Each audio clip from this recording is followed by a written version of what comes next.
ఇప్పుడు మనం రాష్ట్ర ప్రభుత్వం అనే పాఠ్యాంశం గురించి నేర్చుకోవాలి. రాష్ట్ర ప్రభుత్వం అనే పాఠ్యాంశం భారత రాజ్యాంగంలో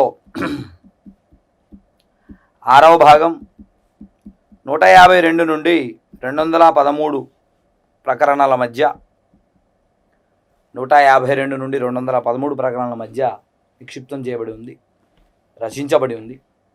అలాంటి మరి రాష్ట్ర ప్రభుత్వం గురించి మనం ఈ పాఠ్యాంశంలో చర్చిస్తాం. మరి ఈ రాష్ట్ర ప్రభుత్వం అనేటటువంటి పాఠ్యాంశంలో మనం గవర్నర్ గారి గురించి,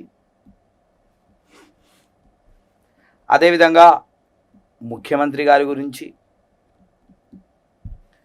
అదేవిధముగా రాష్ట్ర మంత్రిమండలి గురించి,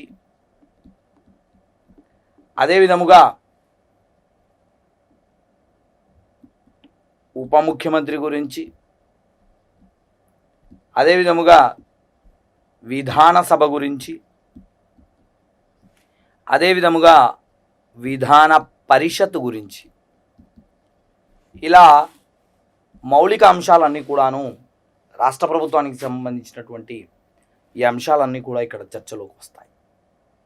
సో రాష్ట్ర ప్రభుత్వం 6వ భాగంలో ఉంది. రాష్ట్ర ప్రభుత్వం 152 నుంచి 213 ప్రకరణల మధ్యలో ఉంది. వీటన్నిటికి సంబంధించినటువంటి అంశాలన్నీ కూడా మనం ఇక్కడ చర్చించే ప్రయత్నం చేస్తాం. ఇకపోతే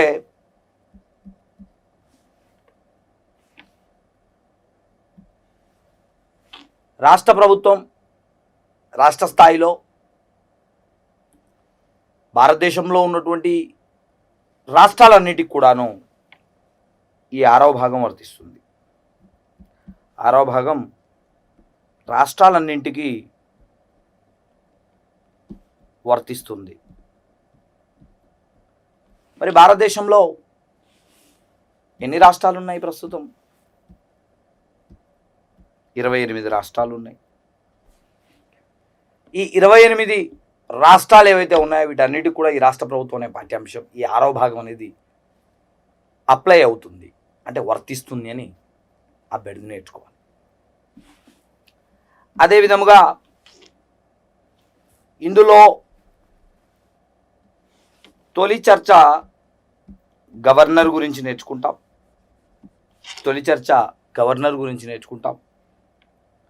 మరి గవర్నర్కి సంబంధించినటువంటి ప్రస్తావిత ప్రకరణలు 153 నుంచి 163 వరకు ప్రధానంగా మనం పరిశీలించవచ్చు. గవర్నర్కి సంబంధించినటువంటి అంశాలను కనుక మనం పరిశీలించినట్లయితే, గవర్నర్కి సంబంధించినటువంటి అంశాల్లో మొదటిది వారి లక్షణము, వారి స్వభావం గురించి మనం ఒకసారి చర్చించాం. గవర్నర్ను మనం రాష్ట్ర ప్రథమ పౌరుడు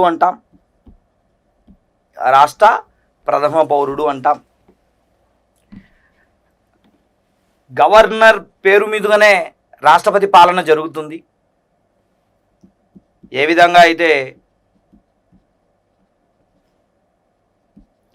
అయితే రాష్ట్రపతి పేరు మీదుగా కేంద్ర పరిపాలన జరుగుతూ ఉందో ఆ విధంగా గవర్నర్ పేరు మీదుగానే మరి ఇక్కడ రాష్ట్ర ప్రభుత్వం యొక్క పరిపాలన అనేది ముందుకు సాగుతుంది. అదేవిధముగా ఈ గవర్నర్ అనే పదవి రాష్ట్రంలో అత్యున్నత కార్యనిర్వహణ అధికారిగా ఉంటుంది. కార్యనిర్వహణ అధికారి అని చెప్పుకోవచ్చు గవర్నర్ గారిని, ఆ పదవిని. అలాగే గవర్నర్ గారు రాష్ట్రంలో నామమాత్రపు అధికారి అని చెప్పుకోవచ్చు.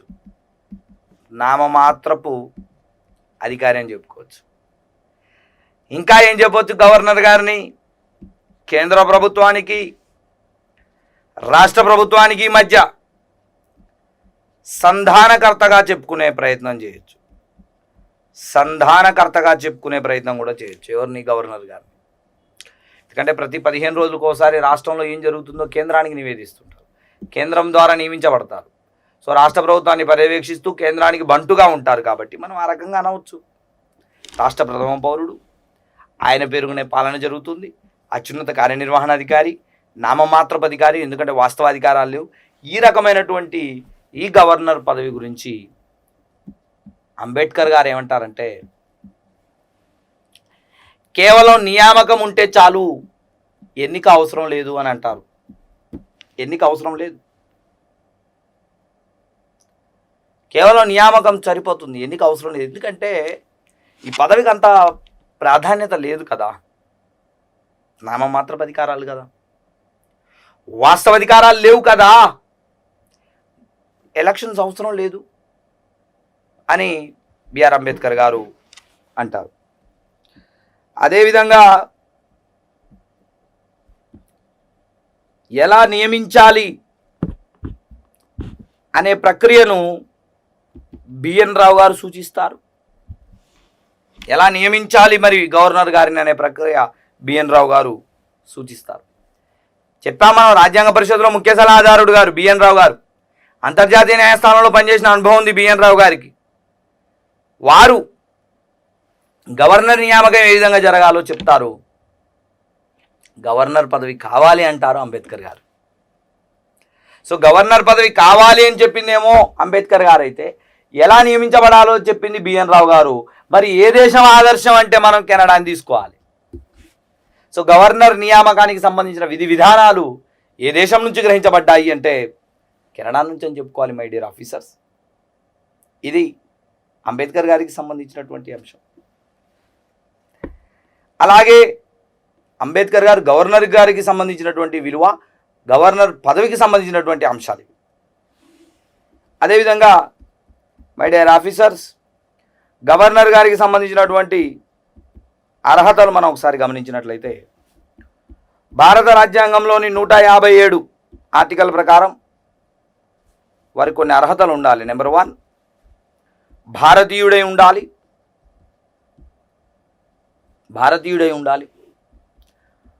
నెంబర్ 2, 35 సంవత్సరముల వయస్సు కలిగి ఉండాలి. భారతీయుడై ఉండాలి, 35 ఏళ్ల వయస్సు కలిగి ఉండాలి. అదేవిధముగా లాభసాటి ప్రభుత్వ పదవులను కలిగి ఉండరాదు. లాభసాటి ప్రభుత్వ పదవులను కలిగి ఉండరాదు. Should not have any office of profit అంటాం. లాభసాటి ప్రభుత్వ పదవులను కలిగి ఉండరాదు. 35 ఏళ్ళు ఉండాలి, భారతీయుడే ఉండాలి. అదేవిధంగా 158వ ప్రకరణలో కొన్ని ఇతర అర్హతలు కూడా అదర్ క్వాలిఫికేషన్స్ కూడా పేర్కొనబడ్డాయి. అవేంటి? జస్టిస్ స్వరణ్ సింగ్ అంటే జస్టిస్ సర్కారియా కమిటీ ఇచ్చినటువంటి నివేదికల ఆధారంగా సంబంధిత రాష్ట్ర పౌరుడై ఉండరాదు. సంబంధిత రాష్ట్ర పౌరుడై ఉండకూడదు. తెలంగాణ వ్యక్తి తెలంగాణ గవర్నర్ కాలేడు. ఆంధ్ర వ్యక్తి ఆంధ్ర గవర్నర్ కాలేడు. మణిపూర్ వ్యక్తి మణిపూర్కి గవర్నర్ కాలేడు. అంటే మణిపూర్ వ్యక్తి గవర్నర్ అవ్వాలనుకుంటే ఆ రాష్ట్రాన్ని విడిచిపెట్టి మిగతా 27 రాష్ట్రాలకు అవ్వచ్చు. తెలంగాణకు చెందిన వ్యక్తి తెలంగాణని విడిచిపెట్టి 27 రాష్ట్రాలకు గవర్నర్ అవ్వచ్చు. అంటే ఎప్పటికైనా సరే ఆ రాష్ట్ర పౌరుడై ఉండకూడదు అని మనం గమనించాలి. అది 158వ ప్రకరణకు సంబంధించినటువంటి అంశం మిత్రులారా. అలాగే మతి స్థిమితం కోల్పోయి ఉండకూడదు. దివాలా తీసి ఉండకూడదు. కుష్టు లాంటి అంటువ్యాధులు కలిగి ఉండకూడదు. ఎస్సీ ఎస్టీ అట్రాసిటీ కేసులు నమోదై ఉండకూడదు. ఇలాంటివన్నీ కూడాను ఇతర అర్హతలు. దివాలా తీసి ఉండకూడదు, మతి స్థిమితం కోల్పోయి ఉండకూడదు, ఇంకా ఎస్సీ ఎస్టీ కేసులు నమోదై ఉండకూడదు, 2 ఏళ్లకు మించి జైలు జీవితాన్ని గడిపి ఉండకూడదు ఒకే కేసు విషయంలో. అదేవిధంగా సంబంధిత రాష్ట్ర పౌరుడై ఉండకూడదు. ఇవన్నీ కూడా ఇతర అర్హతలు 158లో ఉన్నాయి. యాక్చువల్ అర్హతలు 157లో ఉన్నాయి. సో అర్హతలు 157, 158 ప్రకారంలో చాలా అద్భుతంగా వివరించడం జరిగింది, గుర్తుపెట్టుకోండి. అదేవిధముగా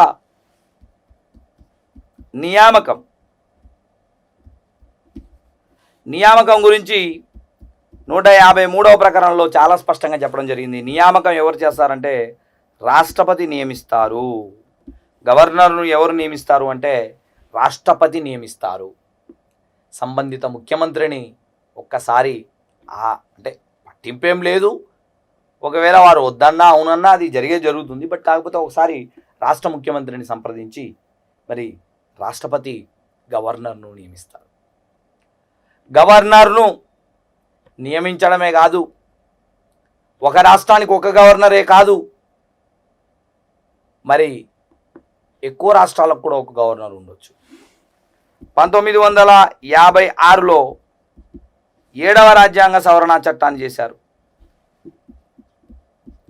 ఈ 7వ రాజ్యాంగ సవరణ చట్టం ద్వారా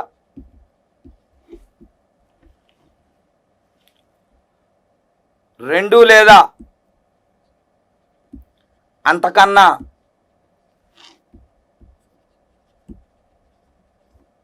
ఎక్కువ రాష్ట్రాలకు గవర్నర్గా లేదా లెఫ్టినెంట్ గవర్నర్గా కూడాను నియమించబడవచ్చు.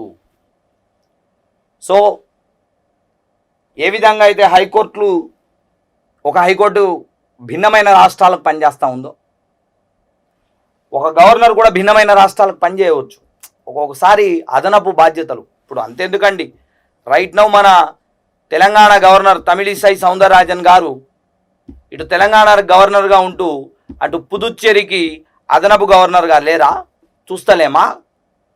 అంతే. పుదుచ్చేరికి అదనపు లెఫ్టినెంట్ గవర్నర్గా పనిచేస్తూ ఉన్నారు కదా, అదనంగా బాధ్యతలు.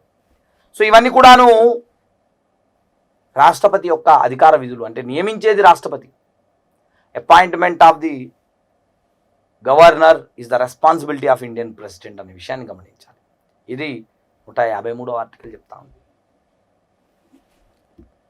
అదేవిధముగా నియామకం అయిపోయిన తర్వాత వారి ప్రమాణ స్వీకారం 159వ ఆర్టికల్ చెప్తా ఉంది వారి ప్రమాణ స్వీకారం గురించి. మరి గవర్నర్ గారి యొక్క ప్రమాణ స్వీకారాన్ని ఎవరు చేస్తారంటే హైకోర్టు ప్రధాన న్యాయమూర్తి గారు చేస్తారు. హైకోర్టు ప్రధాన న్యాయమూర్తి గారు చేస్తారు. Chief justice of high court, related state high court, వారు ప్రమాణ స్వీకారం చేయిస్తారు. మరి ఎవరితోటి అంటే గవర్నర్ ప్రమాణ స్వీకారం 159వ ఆర్టికల్ ప్రకారం. అదేవిధంగా పదవీ కాలము 156లో సెక్షన్ 1 ప్రకారము పదవీ కాలము గవర్నర్ గారు సాధారణంగా 5 సంవత్సరాల పదవీ కాలాన్ని కలిగి ఉంటారు. సాధారణంగా 5 సంవత్సరాల పదవీ కాలం కలిగి ఉంటారు. కానీ ఏది ఏమైనప్పటికీ అది రాష్ట్రపతి ఇష్టతపై ఆధారపడి ఉంటుంది. ఏది ఏమైనప్పటికీ కూడా అది రాష్ట్రపతి ఇష్టతపై ఆధారపడి ఉంటుంది. ఎందుకంటే ఎప్పుడో వైఎస్ఆర్ గారు రెండవసారి ముఖ్యమంత్రిగా గెలిచినప్పుడు వచ్చినటువంటి ఈఎస్ఎల్ నరసింహన్ గారు మొన్న కేసీఆర్ వరకు కూడా రెండోసారి కేసీఆర్ గారు గెలిచేంత వరకు కూడా మరి వారు ఉన్నారు గవర్నర్గా. రాజశేఖర రెడ్డి గారు, రోషయ్య గారు, కిరణ్ కుమార్ రెడ్డి గారు, 2 రాష్ట్రాలు ఏర్పడి అక్కడ చంద్రబాబు గారు, ఇక్కడ కేసీఆర్ గారు, మళ్ళా రెండోసారి కేసీఆర్ గారు, అప్పటి వరకు ఉన్నారు కదా. 5 ఏళ్ళే అంటే ఎట్లా? కాదండి, సాధారణంగా 5 ఏళ్ళు. ఇప్పుడు ఆప్షన్ ఇచ్చాడు 5, 6, 7, 8 అని ఇచ్చాడు. 5 అని తీసుకోవాలా. ఒకవేళ 5 సంవత్సరాలు 6 సంవత్సరాలు రాష్ట్రపతిపై ఆధారపడి ఉంటుంది, ముఖ్యమంత్రిపై ఆధారపడి ఉంటుందని ఆప్షన్స్ ఇస్తే రాష్ట్రపతిపై ఆధారపడి ఉంటుందని తీసుకోవాలి. ఫెయిత్ ఆఫ్ ది ప్రెసిడెంట్, రాష్ట్రపతి విశ్వాసంపై ఆధారపడి ఉంటుంది అకార్డింగ్ టు ది 156 ఆర్టికల్. ఇక దాని తర్వాత పదవీ కాలంలో వారు ఉండేటటువంటి నివాసాన్ని మనం ఏమనాలంటే కనుక రాజ్ భవన్ అనాలి. రాజ్ భవన్ అనాలి. వారు ఉండేటటువంటి నివాసాన్ని మనం ఏమంటాం? రాజ్ భవన్ అంటాం. తమిళనాడులో తమిళ్ భవన్ అనరు, తమిళనాడులో కూడా రాజ్ భవనే. భారతదేశంలో గవర్నర్ యొక్క నివాసాన్ని రాజ్ భవన్ అనే అంటాము, గమనించాలి. అదేవిధంగా గవర్నర్ గారి యొక్క వేతనాలు, గవర్నర్ గారి యొక్క వేతనాలు అంటే జీతభత్యాలు ఏ విధంగా ఉంటాయి అనేది కనుక మనం ఒకసారి పరిశీలించినట్లయితే గవర్నర్ గారికి 3,50,000 రూపాయలు వేతనం అందుతుంది. అంటే ఈ వేతనాలు 158వ ఆర్టికల్ ప్రకారము పార్లమెంట్ నిర్ణయిస్తుంది. మరి 3,50,000 రూపాయలు వేతనం అందుకుంటారు. 3,50,000 రూపాయలు నెలకు పర్ మంత్ 3,50,000 రూపాయలు జీతం అందుకుంటారు. మరి ఎక్కడి నుంచి అందుకుంటారు అంటే రాష్ట్ర సంఘటిత నిధి నుండి అందుకుంటారు. ఏ రాష్ట్రానికైతే వారు గవర్నర్గా పనిచేస్తూ ఉన్నారో ఆ రాష్ట్రం యొక్క సంఘటిత నిధి నుండి తన జీతం 3,50,000 రూపాయలు పొందుతారు అని గుర్తుంచుకోవాలి. ఇది వారి వేతనాలకు సంబంధించినటువంటి అంశం 158వ ఆర్టికల్లో. అలాగే వారి యొక్క రాజీనామా, మరి గవర్నర్ గారు తమ రాజీనామాను రాష్ట్రపతి పేరు మీదుగా అందజేయవలసి ఉంటుంది. రాష్ట్రపతికి అందజేయాలి. నేను ఇక్కడ పక్కనే ముఖ్యమంత్రి ఉంటాడు కదా, నేను ఆడనే ఇచ్చి వెళ్తా, నో. పక్కనే హైకోర్టు ప్రధాన న్యాయమూర్తి ఉంటారు, నేను వారికి రాజీనామా ఇస్తాను, నో. ఖచ్చితంగా నిన్ను నియమించిన వ్యక్తి రాష్ట్రపతికే నువ్వు రాజీనామా ఇవ్వాలి. సో గవర్నర్ తన రాజీనామాను రాష్ట్రపతికి మాత్రమే అందజేయాలి. అదేవిధంగా తొలగింపు, మరి గవర్నర్ని ఎలా తొలగిస్తారు, దానికి 156 క్లాజ్ 1లోనే ఒక అద్భుతమైనటువంటి మరి వ్యాఖ్యానం ఇవ్వడం జరిగింది. దీనికి మహాభియోగ తీర్మానాలు, అభిశంసన తీర్మానాలు ఇలాంటివి ఉండవండి. తొలగింపు అధికారం నేరుగా రాష్ట్రపతిపై ఆధారపడి ఉంటుంది అని గుర్తుపెట్టుకోవాలి.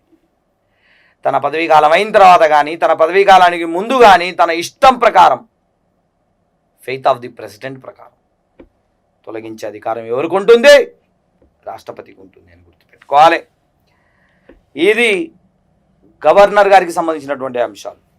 ఇక గవర్నర్ గారికి సంబంధించినటువంటి అధికారాలను మనం ఒకసారి పరిశీలించినట్లయితే, గవర్నర్ అధికారాలు పరిశీలించినట్లయితే ఇందులో వీరికి కార్యనిర్వాహక అధికారాలు, శాసన అధికారాలు, న్యాయ అధికారాలు, ఆర్థిక అధికారాలు, అదేవిధంగా విచక్షణ అధికారాలు, ఇలా అధికారాలన్నీ ఉంటాయి. వీటిని చర్చించడానికి ముందు మరోసారి మనం గవర్నర్ గారికి సంబంధించినటువంటి అంశాలు మాట్లాడదాం. చూడండి, గవర్నర్ గారికి సంబంధించినటువంటి 153 నుంచి 163 వరకు ఉన్నటువంటి ప్రొవిజన్స్ వారి గురించి, ఆర్టికల్స్ వారి గురించి చెప్తా ఉంటాయి. మరి గవర్నర్ పదవి కావాలని పట్టుబట్టింది అంబేద్కర్ గారైతే, నియామకం ఏ విధంగా ఉండాలి అని చెప్పింది బిఎన్ రావు గారు. మరి గవర్నర్ నియామకానికి సంబంధించినటువంటి ఆదర్శ దేశం ఏంది అంటే కనుక కెనడా.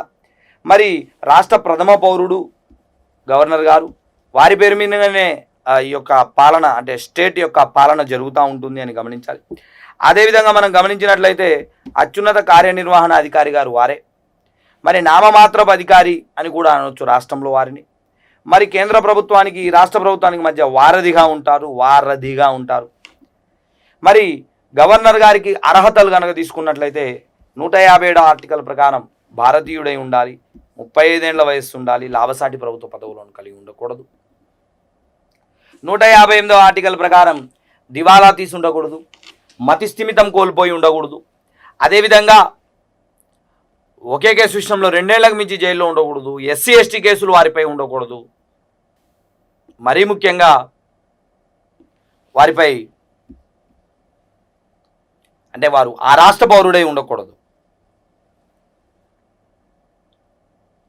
మరీ ముఖ్యంగా వారు ఆ రాష్ట్ర పౌరుడై ఉండకూడదు. ఇదంతా కూడాను వారి అర్హతలు. మరి నియమించేది ఎవరు అంటే రాష్ట్రపతి. మరి ఎక్కువ రాష్ట్రాలకు రాష్ట్ర గవర్నర్గా ఉండొచ్చా? ఒక గవర్నర్ బహురాష్ట్రాలకు గవర్నర్గా ఉండొచ్చా? ఎస్, ఉండొచ్చు. 1956లో 7వ రాజ్యాంగ సవరణ అదే చెప్తా ఉంది. ప్రమాణ స్వీకారం మరి హైకోర్టు ప్రధాన న్యాయమూర్తి గారు చేయిస్తారు. పదవీ కాలం సాధారణంగా 5 సంవత్సరాలు, రాష్ట్రపతి విశ్వాసంపై ఆధారపడి ఉంటుంది. నివాసాన్ని రాజ్భవన్ అంటాం. మరి వేతనాలు మనం పరిశీలించి చూసినట్లయితే కనుక 158వ ఆర్టికల్ ప్రకారం 3.5 లక్షలు ప్రతి నెల రాష్ట్ర సంఘటిత నిధి నుండి పొందుతారు. ఒకవేళ ఎక్కువ రాష్ట్రాల గవర్నర్గా పనిచేస్తూ ఉన్నారనుకోండి, రాష్ట్రపతి నిర్దేశించిన పర్సెంట్ల ప్రకారం అది 50:50 అవ్వచ్చు, 60:40 అవ్వచ్చు. రాష్ట్రపతి నిర్దేశించిన ప్రకారం ఆయా రాష్ట్రాల సంఘటిత నిధి నుండి పనిచేస్తారు, జీతాన్ని తీసుకుంటారు. రాజీనామా రాష్ట్రపతికి అందజేయాలి. తొలగింపు రాష్ట్రపతిపై ఆధారపడి ఉంటుంది. మరి ఇప్పుడు వారి అధికారాలు ఏంటి అనేది మనం చర్చిద్దాం. కార్యనిర్వహణ అధికారాల గురించి మాట్లాడదాం. కార్యనిర్వహణ అధికారాలు చూడండి. గవర్నర్ గారు కార్యనిర్వహణ అధికారాల్లో భాగంగా 154వ ఆర్టికల్ ప్రకారం ఒక అత్యున్నత అధికారం కలిగి ఉంటారు. ఏంటంటే రాష్ట్ర పాలన మొత్తం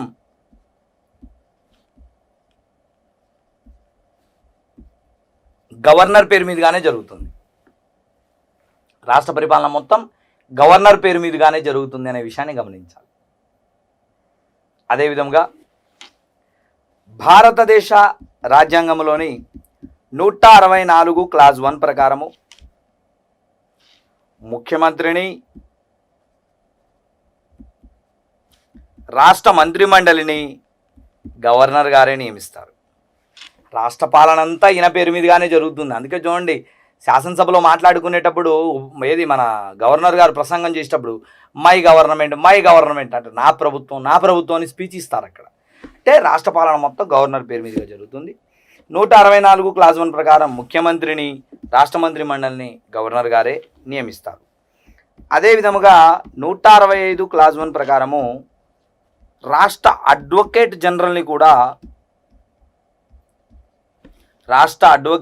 జనరల్ను కూడా గవర్నర్ గారే నియమిస్తారు. ఏ విధంగా అయితే కేంద్రంలో 76వ ఆర్టికల్ ప్రకారం రాష్ట్రపతి గారు అటార్నీ జనరల్ని నియమించారో 165వ ఆర్టికల్ ప్రకారం అడ్వకేట్ జనరల్ గారిని నియమిస్తారు గవర్నర్ గారు. అదేవిధముగా 316వ ఆర్టికల్ ప్రకారం, అందులో క్లాజ్ 1 ప్రకారము రాష్ట్ర పబ్లిక్ సర్వీస్ కమిషన్ను, దాని నిర్మాణాన్ని గవర్నర్ గారే నియమిస్తారు. అంటే టీఎస్పిఎస్సి, ఏపీపీఎస్సి, తమిళనాడు పిఎస్సి, అలా ఏ పిఎస్సి అయినా సరే 316లో క్లాజ్ 1 ప్రకారం రాష్ట్ర పబ్లిక్ సర్వీస్ కమిషన్ను గవర్నర్ గారు నియమిస్తారు. కానీ తొలగించే అధికారము ఎవరికి ఉంటుంది అంటే కనుక రాష్ట్రపతికి ఉంటుంది. తొలగించే అధికారం రాష్ట్రపతికి ఉంటుంది. ఇప్పుడు టీఎస్పిఎస్సి చైర్మన్ ఉన్నారు, లేదు ఏపీపీఎస్సి చైర్మన్ ఉన్నారు, నియమించేది గవర్నర్ గారే. కానీ తొలగించాలంటే ఎవరు తొలగించాలండి? రాష్ట్రపతి తొలగించాలి. అదేవిధముగా 243K అనే ఆర్టికల్ ప్రకారం మీకు స్థానిక సంస్థల్లో వస్తుంది. 243K అనే ఆర్టికల్ ప్రకారము రాష్ట్ర ఎన్నికల సంఘంను ఏర్పాటు చేస్తారు. ఎస్ఈసి, స్టేట్ ఎలక్షన్ కమిషన్ అంటాం. రాష్ట్ర ఎన్నికల సంఘాన్ని గవర్నర్ గారే నియమిస్తారు. 243I ప్రకారం రాష్ట్ర ఆర్థిక సంఘాన్ని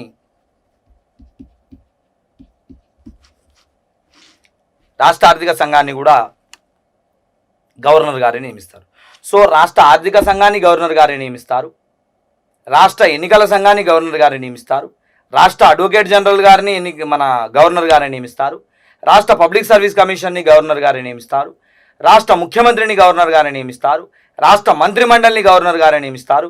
ఈ రకంగా నియమించు అధికారమే కార్యనిర్వాహక అధికారం. అదేవిధంగా రెండోది శాసనాధికారము.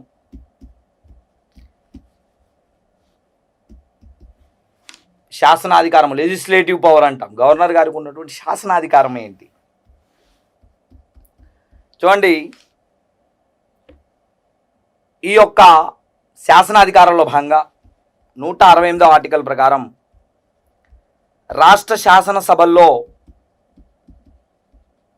గవర్నర్ గారు క్రియాశీలక పాత్ర పోషిస్తారు. అంటే ఏంటండి? ఏ విధంగా అయితే ఒక బిల్లు లోక్సభలో పాస్ అయ్యి రాజ్యసభలో పాస్ అయ్యి రాష్ట్రపతి సంతకం వద్దకు వెళ్తుందో, అదే విధముగా రాష్ట్రంలో కూడా బిల్లు విధానసభలో పాస్ అయ్యి విధాన పరిషత్తులో పాస్ అయ్యి గవర్నర్ గారి దగ్గరికి వెళ్ళాలి. అంటే గవర్నర్ గారు రాష్ట్ర శాసనసభల్లో భాగమా? అవుననే చెప్పాలి. ఎస్, భాగం. రాష్ట్ర శాసనసభలో ఆయన భాగం. 168 ఆర్టికల్ అదే చెప్తా ఉంది. చట్టాలు చేయడానికి రాష్ట్రంలో గవర్నర్ గారు మరియు ఒక సభ లేదా 2 సభలు ఉంటే పరిషత్ ఉంటుంది, లేకపోతే లేదు. విధానసభ ఖచ్చితంగా ఉండాలి. ఒక సభ లేదా 2 సభలు ఉంటాయి అని చెప్తా ఉంది. అదేవిధంగా 174వ ఆర్టికల్ ప్రకారం 174 అనే ఆర్టికల్ ప్రకారం రాష్ట్ర శాసనసభలను సమ్మన్ చేయగలుగుతారు, ప్రొరోగ్ చేయగలుగుతారు, డిజాల్వ్ చేయగలుగుతారు. సో మోస్ట్ ఇంపార్టెంట్ నాన్న కాంపిటేటివ్ ఫీల్డ్లో నేర్చుకోవాలి. సో రాష్ట్ర శాసనసభలను ఏం చేస్తారు? సమ్మన్ అంటే సమావేశపరుస్తారు, సమావేశపరచుట. చూడు, నెక్స్ట్ ప్రొరోగ్ చేస్తారు. అంటే ప్రొరోగ్ అంటే ఏంటి? దీర్ఘకాలిక వాయిదా వేస్తారు. దీర్ఘకాలిక వాయిదా అంటే బడ్జెట్ సమావేశాలు అయిపోయినాయి, ఇక్కడ నుంచి వర్షాకాల సమావేశాలు చివరి రోజున ప్రొరోగిస్తే శీతాకాల సమావేశాల వరకు, ఆ రకంగా ప్రొరోగ్ చేయడం. డిజాల్వ్ చేస్తారు అంటే అసెంబ్లీని డిజాల్వ్ చేసే అధికారం ఉంటుంది. రాష్ట్ర మంత్రి మండలి సిఫారసు మేరకు డిజాల్వ్ చేస్తారు. రాష్ట్ర మంత్రి మండలి సిఫారసు మేరకు డిజాల్వ్ చేయడం మరి మనం 2018లో తెలంగాణలో చూసినాం. మధ్యంతర ఎన్నికలకు పోయేటప్పుడు కేసీఆర్ గారి మంత్రి మండలి సిఫారసు ఇవ్వగానే మరి ఈ యొక్క అసెంబ్లీ అనేది డిజాల్వ్ అయిపోలేదా? ఆ విధంగా డిజాల్వ్ చేయగలుగుతారు 174వ ఆర్టికల్ ప్రకారం 174. అదేవిధంగా 175వ ఆర్టికల్ ప్రకారం 175వ ఆర్టికల్ ప్రకారం కనుక మనం పరిశీలించినట్లయితే గౌరవనీయ రాష్ట్రపతి గారు, మన గవర్నర్ గారు శాసనసభల్లో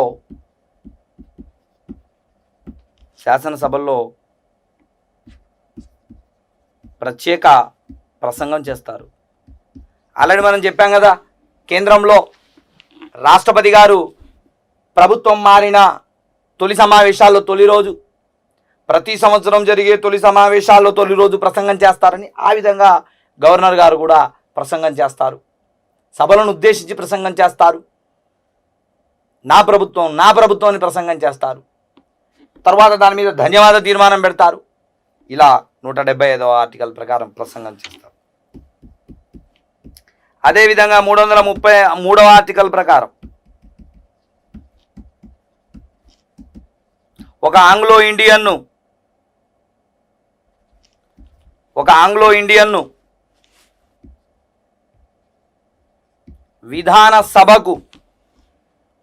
విధానసభకు నామినేట్ చేస్తారు.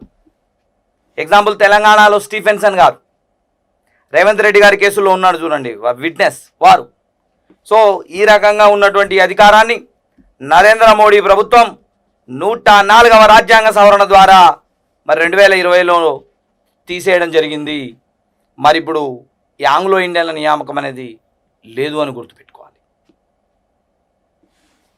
అదేవిధంగా 213వ ఆర్టికల్ ప్రకారం 213 ప్రకారం ఆర్డినెన్సులు జారీ చేస్తారు. చెప్పాం మనం. అదే రాష్ట్రపతి గారు అయితే 123 అనే ఆర్టికల్ ప్రకారం ఆర్డినెన్సులు జారీ చేస్తారని. సాధారణ కాలపరిమితి, ఆర్డినెన్సులకు సాధారణ కాలపరిమితి ఎంత అండి? 6 నెలలు అని మనం చెప్పాం కదా. సాధారణ కాలపరిమితి ఏమో 6 నెలలు, సభల ఆమోదానికి 6 వారాలు. 6 వారాలంటే 1.5 నెల. 1.5 నెల. మరి మొత్తం ఎంత? 7.5 నెలలు. ఇది గరిష్ట కాల పరిమితి. ఈ విధంగా ఆర్డినెన్స్లను జారీ చేస్తారు. విధాన పరిషత్ సమావేశంలో లేనప్పుడు అత్యవసరంగా చట్టాలు చేయాల్సి వస్తే మరి ఆర్డినెన్స్లను జారీ చేసే అధికారం గౌరవనీయ గవర్నర్ గారు కలిగి ఉంటారు అని గుర్తుపెట్టుకోవాలి. అదే విధముగా 200 ప్రకారం, ఆర్టికల్ 200 ప్రకారం విధాన పరిషత్ ఆమోదించిన బిల్లులను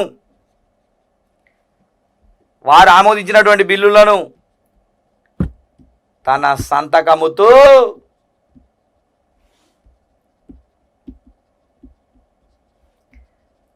చట్టంగా మార్చగలడు. చూడండి మిత్రులారా, ఎంత గొప్ప అవకాశం, ఎంత నేర్చుకోగలుగుతాం. పాలిటీలో ఉన్న గమ్మత్తే అదండి. అక్కడేమో రాష్ట్రపతి గారు తన సంతకంతో బిల్లును చట్టం చేస్తాడు, ఇక్కడేమో గవర్నర్ గారు తన సంతకంతో బిల్లును చట్టంగా చేస్తాడు. చూడండి ఎంత అద్భుతమైనటువంటి అవకాశం. అంటే రాష్ట్రంలో తన సంతకంతో బిల్లును చట్టంగా మార్చగల ఏకైక వ్యక్తి గవర్నర్ యాజ్ పర్ ఆర్టికల్ 200. అదే విధముగా భారత రాజ్యాంగంలో 201వ ఆర్టికల్ ప్రకారం 201 ఆర్టికల్ ప్రకారం విధాన పరిషత్ నుంచి తన వద్దకు వచ్చిన బిల్లుల విషయంలో తనకేమైనా కన్ఫ్యూషన్స్ ఉన్నాయనుకోండి, నేరుగా వాటిని రాష్ట్రపతికి సిఫారసు చేస్తాడు. ఎస్, నేరుగా రాష్ట్రపతికి సిఫారసు చేస్తాడు.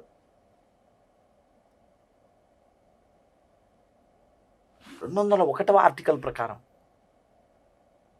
ఉదాహరణకి ఒక బిల్లు ఉందనుకోండి, అది విధానసభలో పాస్ అయింది, విధాన పరిషత్లో పాస్ అయింది,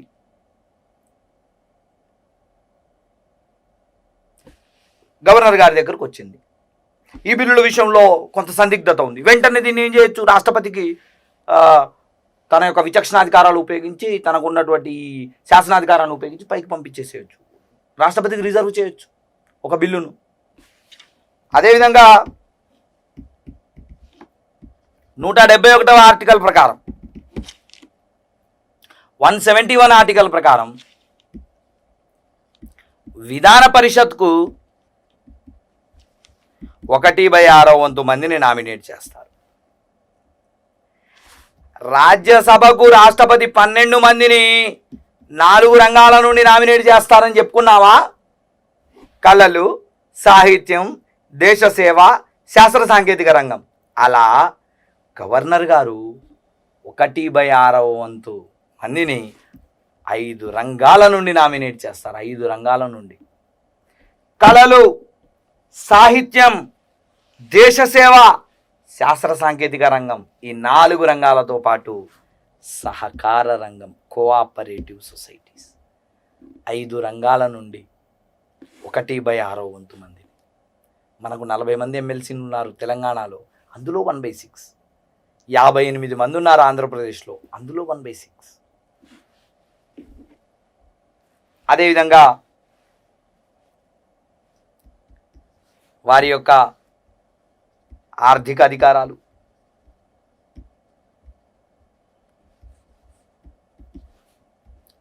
ఆర్థిక అధికారాల్లో భాగంగా 266వ ఆర్టికల్ ప్రకారం రాష్ట్ర సంఘటిత నిధిని పర్యవేక్షిస్తారు. 267వ ఆర్టికల్ ప్రకారం రాష్ట్ర అగాంతుక నిధిని పర్యవేక్షిస్తారు. రోజువారీ అకౌంటును రాష్ట్ర సంఘటిత నిధి అని, ఎమర్జెన్సీ సందర్భాల్లో వాడుకోవడానికి అగాంతుక నిధి అని మనకు ఉంటుంది. దాన్ని మనం కంటింజెన్సీ ఫండ్ అంటాం, కంటింజెన్సీ ఫండ్. ఇకపోతే ఇలాంటి ఆగాంతుక నిధిని కానీ, సంఘటిత నిధి కానీ, ఇలాంటి ఆగాంతుక నిధి కానీ, సంఘటిత నిధి కానీ గవర్నర్ గారే పర్యవేక్షిస్తారు. చెప్పాం కదా, కేంద్రంలో అయితే ఇవే అధికారాలు ఎవరికి ఉంటాయి? రాష్ట్రపతికి ఉంటాయి. రాష్ట్రపతి గారు అక్కడ ఉన్నటువంటి కేంద్ర సంఘటిత నిధిని, కేంద్ర అగాంతుక నిధిని పర్యవేక్షిస్తే, ఇక్కడ మనము గవర్నర్ గారు మన దగ్గర ఉన్నటువంటి రాష్ట్ర సంఘటిత నిధిని, అగాంతుక నిధిని పర్యవేక్షిస్తారు. ఇది వీరి యొక్క ఆర్థిక అధికారం.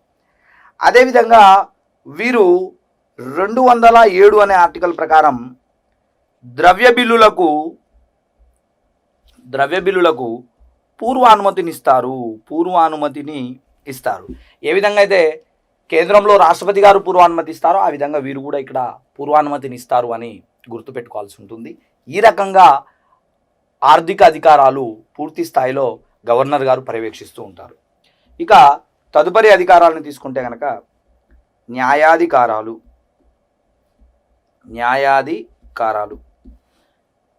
చూడండి, న్యాయాధికారాల్లో భాగంగా 161 ఆర్టికల్ ప్రకారం క్షమాభిక్ష పెట్టే అధికారం ఉంటుంది. గవర్నర్ గారికి శిక్షల విషయంలో క్షమాభిక్ష పెట్టే అధికారం ఉంటుంది.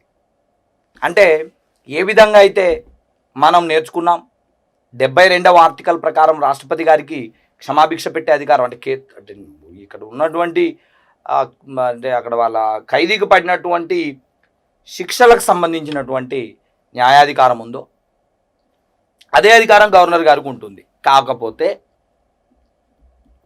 మరణ శిక్షకు క్షమాభిక్ష పెట్టలేడు. సైనిక కోర్టులకు సంబంధించినటువంటి శిక్షల విషయంలో కలగజేసుకోలేడు. మిలిటరీ కోర్ట్స్ ఇచ్చినటువంటి శిక్షల విషయంలో కలగజేసుకోలేడు. మరణ శిక్ష విషయంలో కలగజేసుకోలేడు.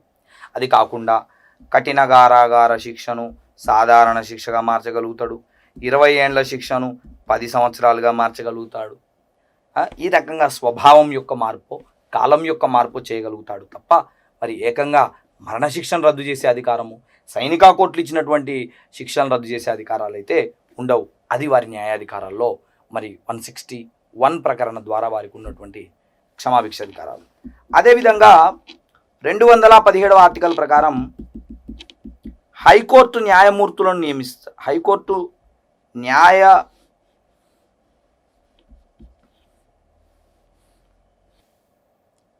అదేవిధంగా 233వ ఆర్టికల్ ప్రకారము దిగువ న్యాయస్థాన న్యాయమూర్తులను నియమిస్తాడు. దిగువ న్యాయస్థాన న్యాయమూర్తులను నియమిస్తారు. అయితే అందుకు రాష్ట్ర చీఫ్ జస్టిస్ అంటే ప్రధాన న్యాయమూర్తి యొక్క సలహాలు సూచనలు తీసుకోవాల్సి ఉంటుంది. ఆ రకంగా మరి దిగువ న్యాయస్థానాల్లో అంటే జిల్లా కోర్టులో కానీ అదే జూనియర్ సివిల్ జడ్జి కోర్టులలో కానీ ఇలాంటి వాటిల్లో న్యాయ నియామకాలు చేస్తారు యాజ్ పర్ 233 ప్రకారం. ఈ రకంగా 161వ ప్రకారం క్షమాభిక్షలు కానీ 233వ ఆర్టికల్ ప్రకారం దిగువ న్యాయస్థానం న్యాయమూర్తులు నియమించడం కానీ ఇదంతా కూడా న్యాయాధికారాల్లో భాగంగా వస్తుంది. అదేవిధంగా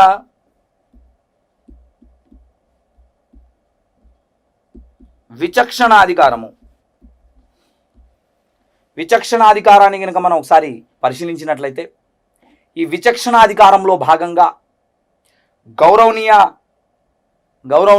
గవర్నర్ గారు 201 ఆర్టికల్ ప్రకారం విధానసభ విధాన పరిషత్లో పాస్ అయి తన వద్దకు వచ్చిన బిల్లులను గవర్నర్ గారు నేరుగా రాష్ట్రపతికి సిఫారసు చేస్తారు. నేరుగా రాష్ట్రపతికి సిఫారసు చేస్తారు అనే విషయాన్ని మీరు గమనించాలి. అంటే విధానసభ విధాన పరిషత్ మరి పాస్ అయిన తర్వాత గవర్నర్ గారి దగ్గరకు వస్తుంది కదా ఆ బిల్లు విషయంలో. అంటే ఇక్కడ మీరు ఆలోచన చేయండి, గవర్నర్ గారు ప్రతిదీ రాష్ట్ర మంత్రి మండలి చెబితే చేస్తాడు, రాష్ట్ర మంత్రి మండలి చెబితే చేస్తాడు అన్నాం కదా. కానీ ఇక్కడికి వచ్చేసరికి మీరు ఒకసారి ఆలోచన చేయండి, అలా ఉందా? లేదు. రాష్ట్ర మంత్రి మండలి చెప్పకపోయినా ఒక బిల్లును తను అక్కడికి పంపగలుగుతున్నాడు. అంటే ఇది విచక్షణాధికారము అని మనం గమనించాల్సి ఉంటుంది. అదేవిధంగా అస్సాం, మేఘాలయ, త్రిపుర, మిజోరాం రాష్ట్రాల్లో గిరిజన పాలనకు సంబంధించినటువంటి నిర్ణయాలను కూడా గౌరవనీయ గవర్నర్ గారే తీసుకుంటారు. అస్సాం, మేఘాలయ, త్రిపుర, మిజోరాం రాష్ట్రాల్లో మరి గిరిజన పాలనకు సంబంధించినటువంటి నిబంధనలను గవర్నర్ గారు రూపొందిస్తారు. గవర్నర్ గారి పర్యవేక్షణలో పనులు జరుగుతాయి. మోస్ట్ ఇంపార్టెంట్ పాయింట్ నాన్న గుర్తుపెట్టుకో. మరి ఇలాంటి గవర్నర్ గారికి, ఇన్ని అధికారులు ఉన్న గవర్నర్ గారికి చట్టబద్ధ రక్షణలు ఏమైనా ఉన్నాయా అంటే కనుక చట్టబద్ధ రక్షణలు, ఈ చట్టబద్ధ రక్షణల గురించి 361వ ఆర్టికల్ చెప్తాంది. 361 చట్టబద్ధ రక్షణలో భాగంగా నాన్న 361వ ఆర్టికల్ ప్రకారం వీరు తీసుకున్న విధానపరమైన నిర్ణయాలను ఏ న్యాయస్థానంలోనూ ప్రశ్నించడానికి వీలు లేదు. The decisions of the governor తీసుకున్న నిర్ణయాలు న్యాయస్థానంలో ప్రశ్నించడానికి లేదు. గవర్నర్ గారి మీద క్రిమినల్ కేసులు, సివిల్ కేసులు పెట్టడానికి వీల్లేదు. ఒకవేళ సివిల్ కేసులు నమోదు చేయాలంటే 2 నెలల ముందు నోటీస్ ఇచ్చి మాత్రమే సివిల్ కేసులను నమోదు చేయాల్సి ఉంటుంది. పదవిలో ఉండగా క్రిమినల్ కేసులను నమోదు చేసే అవకాశం లేదు అని గుర్తుపెట్టుకోండి. ఇది వారికి ఉన్నటువంటి చట్టబద్ధ రక్షణ. పదవిలో ఉండగా గవర్నర్ గారిని మరి ఏ ఒక్కరు కూడాను క్రిమినల్ కేసులు పెట్టేదానికి వీల్లేదు, సివిల్ కేసులు పెట్టుకోవచ్చు. అది కూడా 2 నెలల ముందు నోటీస్ ఇచ్చారు. ఇది వారికి చట్టబద్ధ రక్షణలు. మరోసారి మనం అధికారాలని పరిశీలించినట్లయితే కనుక మొదటిది కార్యనిర్వాహక అధికారాలు. చూడండి నాన్న, కార్యనిర్వహణ అధికారాల్లో భాగంగా చూడండి, రాష్ట్ర పాలన మొత్తం గవర్నర్ పేరు మీదుగా జరుగుతుంది. ముఖ్యమంత్రి రాష్ట్ర మంత్రి మండలిని నియమిస్తారు. అడ్వకేట్ జనరల్ను నియమించుకుంటారు. రాష్ట్ర పబ్లిక్ సర్వీస్ కమిషన్ను నియమిస్తారు. రాష్ట్ర ఎన్నికల సంఘమును నియమిస్తారు.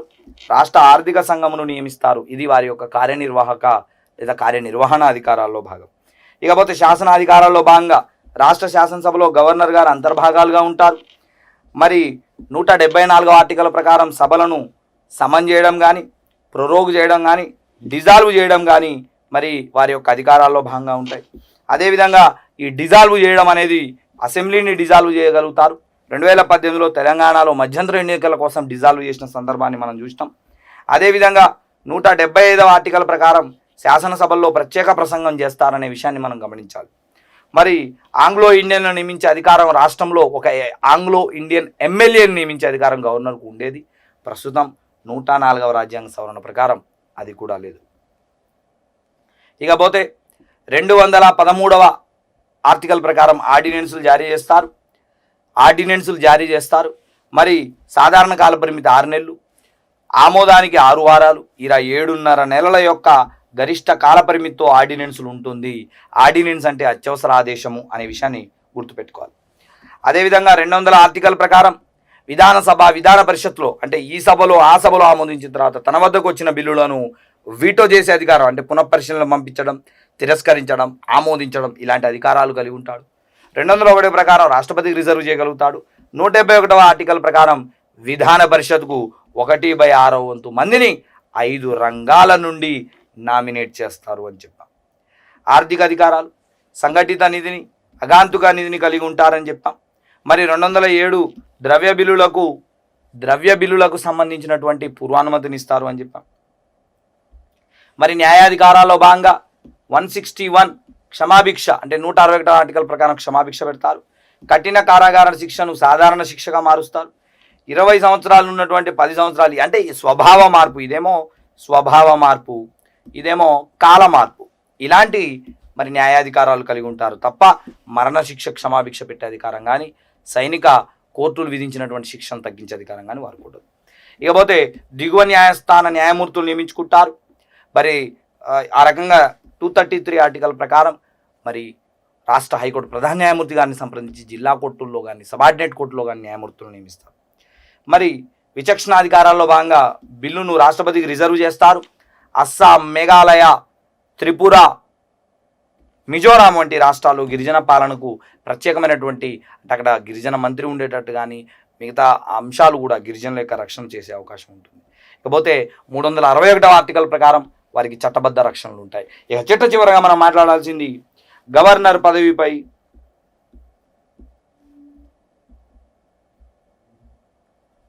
విమర్శలు. గవర్నర్ పదవిపై విమర్శలు తీసుకుంటే కనుక మొదటిది అంబేద్కర్ గారు ఏమన్నారంటే వీరికి ఎన్నిక అవసరం లేదు, కేవలం నియామకం అయితే సరిపోతుంది అని అంబేద్కర్ గారు చెప్పడం జరిగింది. ఈ పదవి నామమాత్ర పదవి, ఈ పదవి కీలక పదవి కాదు. ఈ పదవి ఏమంతా పూర్తి స్థాయిలో ముందుకు తీసుకుపోయే పదవి కాదు. కాబట్టి దీనికి ఎన్నిక అవసరం లేదు, నియామకం చాలు అని చెప్పిన వ్యక్తి అంబేద్కర్. ఇక రెండో వ్యక్తి రాజ్భవన్ అనేది ఏదైతే ఉందో చాలా గమ్మత్తుగా ఉంటుంది. రాజ్భవన్ ఏదైతే ఉందో ఉదయం టిఫిన్, మధ్యాహ్నం భోజనం, రాత్రి విందు లేదా భోజనం ఇలాంటి వాటికి ఉపయోగపడేలా ఉంది అని చెప్పేసి భోగరాజు పట్టాభి సీతారామయ్య గారు, ఆంధ్ర బ్యాంక్ చైర్మన్ భోగరాజు పట్టాభి సీతారామయ్య గారు మరి ఆ రకంగా అనడం జరిగింది. అదేవిధంగా ఎన్నికలు గవర్నర్ గారికి పెట్టినట్లయితే ఆ విధంగా ముఖ్యమంత్రికి ఎన్నిక ఉంటుంది, మరి వీరికి కూడా ఎన్నిక ఉంటుంది. గవర్నర్కి సీఎం ఎన్నిక ద్వారా వచ్చి గవర్నర్ కూడా ఎన్నిక ద్వారా వస్తే రాష్ట్రములో ఘర్షణపూరిత వాతావరణం ఉంటుంది అని హెచ్వి కామత్ గారు చెప్పగానే చెప్పారు. ఏమండి, నేను ఎన్నికల ద్వారా వచ్చిన వ్యక్తిని అని ముఖ్యమంత్రి అంటే, నేను మాత్రం నామినేట్ చేస్తూ వచ్చిందా, నేను కూడా ఎన్నికల ద్వారానే వచ్చిన కదా, నీకన్నా ఎక్కువ అధికారాలు నాకే ఉంటాయి కదా అని రెండు పదవుల మధ్య, వ్యక్తులు అనేది పక్కన పెట్టు, పదవుల మధ్య ప్రతిష్టంభన రాదు. ఆలోచించండి మై డియర్ ఆఫీసర్స్. అందుకని ఈ రకంగా మరి హెచ్వి కామత్ గారు రెండు పదవుల మధ్య వైరుధ్యం వస్తుంది కాబట్టి ఎన్నిక వద్దు అని చెప్పడం జరిగింది. అదేవిధంగా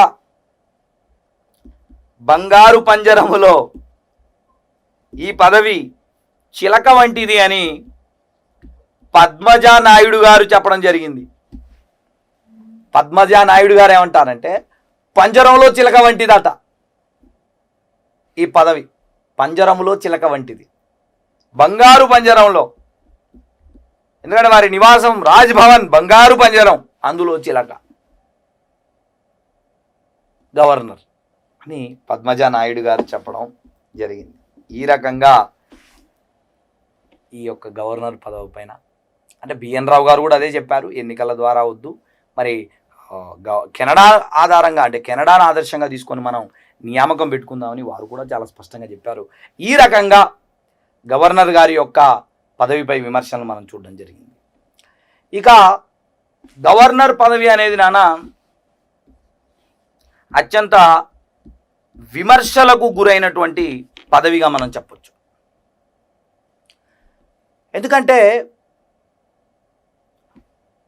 గవర్నర్లు పూర్తి స్థాయిలో రాజ్యాంగబద్ధంగా పాలన చేయరు.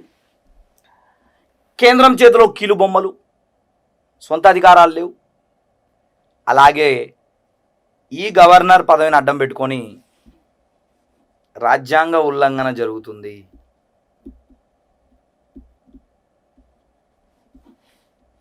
రాజ్యాంగ ఉల్లంఘన జరుగుతుంది అని కూడా చెప్పడం జరిగింది. 1982లో తెలుగుదేశం పార్టీని స్థాపించి 9 నెలల కాలంలోనే రాష్ట్రానికి ముఖ్యమంత్రి అయినారు నందమూరి తారక రామారావు గారు, ఎన్టీఆర్ గారు.